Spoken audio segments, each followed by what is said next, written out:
উত্তর কলকাতার ঘটনা। 15 বছর ধরে টিএমসি সিপিএম এর ঘর দখল করে রেখেছিল। বিজেপি এসে সেই ঘর সিপিএমকে ফিরিয়ে দিল।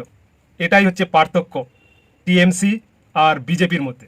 দেখুন, সিপিএম করার কারণে এই মহিলার আর এই দাদার ঘরটা তালা মেরে রেখেছিল তৃণমূল কংগ্রেস, দখল করে রেখেছিল। আমরা ভারতীয় জনতা পার্টির বিজয় উল্লাস সবাই করেছি। বিজয় হওয়ার পর এনারা আমাদের কাছে দ্বারস্থ হন এবং আমরা এনার ঘর এনাকে ফিরিয়ে দিচ্ছি।